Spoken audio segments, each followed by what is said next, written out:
ఆ రోజుల్లో మీరు చాలా బక్కగా, చాలా పీలగా మీరే అన్నారు ఇందాక గాలేస్తే ఎగిరిపోయేలాగుంటాను. మరి ఏం చూసి మీతో అలయన్స్ అయ్యారు సార్ బాలసుబ్రహ్మణ్యం గారు? ఆయన పర్సనాలిటీ ఆయన శైలజ గారిని ఇచ్చి పెళ్లి చేయాలనేటువంటి ఒక ఆలోచన ఏంటి? What made you? ఏ పనినైనా ప్రొఫెషనల్ గా పనిచేసే వాళ్ళు కావాలా? మీకు దగ్గరలో ఉన్న ఎక్స్పర్ట్స్ తో వెంటనే కనెక్ట్ అవ్వండి. ఇప్పుడే టాప్ యాప్ ని డౌన్లోడ్ చేసుకోండి. మీరు ఆయనకి బాలసుబ్రహ్మణ్యం గారు ఎక్కడ ట్రిగ్గర్ అయ్యారు? మీరు ఎక్కడ ట్రిగ్గర్ అయ్యారు? మరి ఆయన నాలో ఏమి చూసి వాళ్ళ చెల్లెలు గారిని ఇస్తాం అనుకున్నారో అదైతే నేను హ్మ్. ఆన్సర్ చేయలేను. హ్మ్. బట్ ఒక సందర్భం నాకు బాగా గుర్తు. మా పెళ్ళైన తర్వాత హ్మ్. సార్ బర్త్‌డే వచ్చింది. హ్మ్. సో, ఒక పార్టీ ఇంట్లో అరేంజ్ చేశాను. మాక్సిమం వారి ఫ్రెండ్సు ఇది. సో, అందరూ వచ్చిన తర్వాత వి వర్ హ్యావింగ్ ఎ డ్రింక్. వీళ్ళందరూ ఎవరో తెలుసా అని అడిగారు. హ్మ్. మీ ఫ్రెండ్స్ అండి అన్నాను. హ్మ్. లేదు జాసూస్ మీ గురించి చెప్పడానికి అన్నారు. హ్మ్. సో అవన్నీ వాళ్ళు మంచి మాటలు చెప్పినందుకే నాకు ఇచ్చినట్టున్నారు. రెండో ప్రశ్న, అందుకే మీరు మా పెళ్లి పత్రిక చదివేలో లేదు తెలీదు. హ్మ్. మా గురువుగారు జంజాల్ గారే రాశారు. హ్మ్. దాంట్లో అదే చెప్పాను.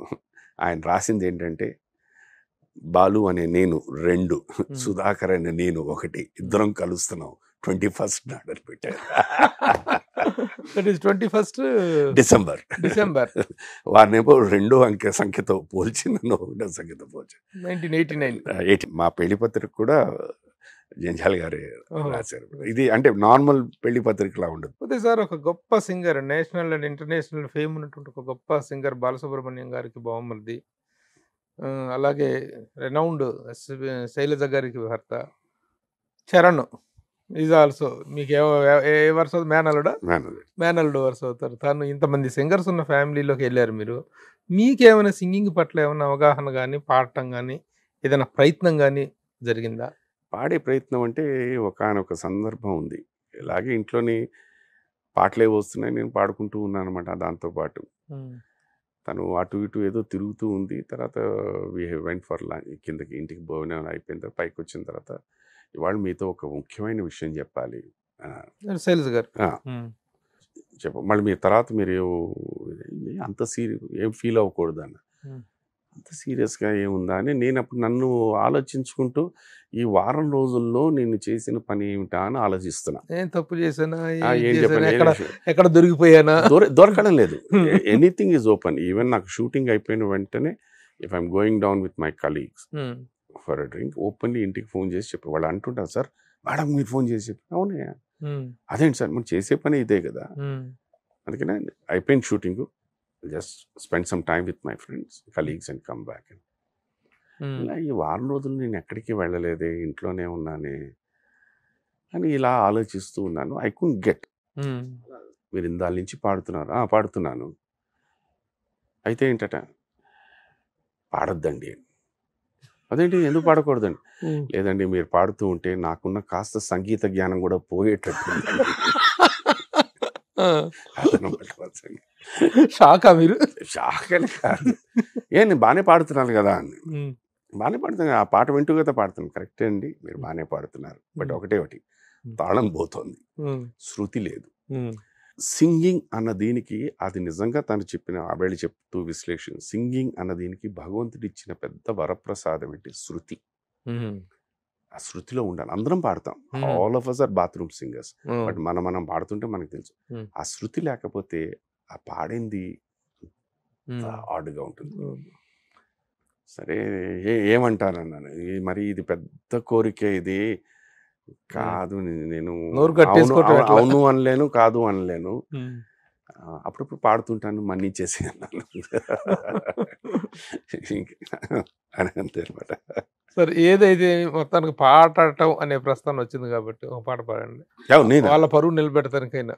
బాలు గారి పాటల్లో మీకు ఇష్టమైన సాంగ్ ఒకటి, మీరు హమ్ చేసే ఒక ఇష్టమైన సాంగ్ ఒకటి పాడమంటే ఏం చెప్తారు? అది వింటాను, ఆస్వాదిస్తాను, ఆనందిస్తాను.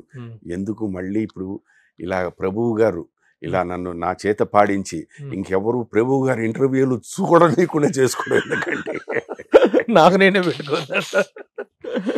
మీరు కాబట్టి పాడమని అడుగుతున్నా, మిగతా వాళ్ళు ఎందుకు అడుగుతాం పాడమని? ఏమో దీని ఇంపాక్ట్ ఇప్పుడు అంటారు కదా, అది కాదు, సంగీత మ్యూజిక్ ఫ్యామిలీ నుంచి వచ్చారు కాబట్టి ఆ సంగీత గంధమేమైనా అబ్బిందేమో.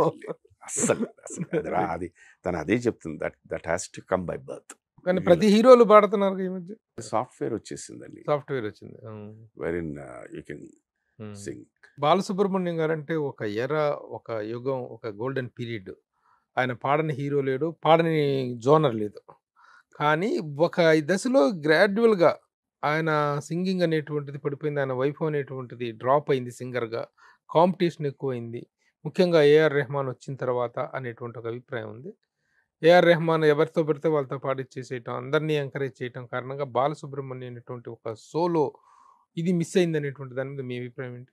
ఫస్ట్ అండ్ ఫార్మోస్ట్ ఏంటంటేనండి, పాత రోజుల్లో ఎలాగ ఉండేదంటే ఒక సినిమా కంపెనీ కానీ, ఒక సంగీత దర్శకుడు కానీ, లేకపోతే ఒక హీరో కానీ మన అన్న ఫీలింగ్ ఉండేదండి. మన అంటే మన వాళ్ళు ఇదని చెప్పి. ఈ దీంట్లోని ఇప్పుడు ఫర్ ఎగ్జాంపుల్ పలు సందర్భాలలో ఏదో ఇలా కూర్చున్నప్పుడు సార్తో మాట్లాడేటప్పుడు ఏదైనా వచ్చి ఎవరైనా వాడిని పొగుడుతున్నప్పుడు he used to say that first Janakamma గారు నాలో ఆ విత్తనం వేయకపోతే నేను పాడేవాడిని కాను.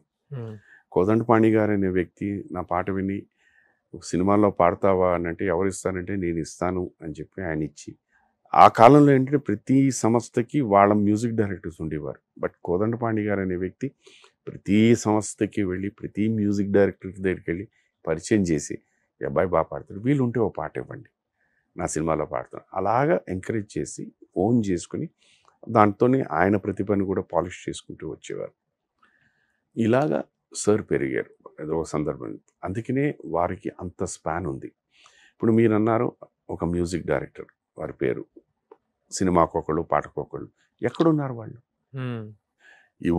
ఇవాళకి కూడా ఒక పాత పాట ఘంటసాల మాస్టర్ గారు పాడిందో లేకపోతే సార్ పాడిందో ఇవాళకి మనకు గుర్తున్నాయి.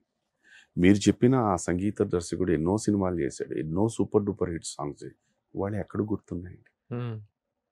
ఇదేంటంటే ఎస్, ప్రతి వ్యక్తి ఏంటంటే కోరుకునే నా ప్రతిభ నేనే అని చూపించుకోవడానికి ట్రై చేసేది. ఆ దీంట్లో వెళ్ళిపోతున్న వాళ్ళు. రెండు, నేను సాలిడ్గా నమ్మేది ఇప్పుడు వస్తున్న వీళ్ళు ఎవరికైనా సంగీతం గురించి స్వరాల గురించి తెలుసా అండి?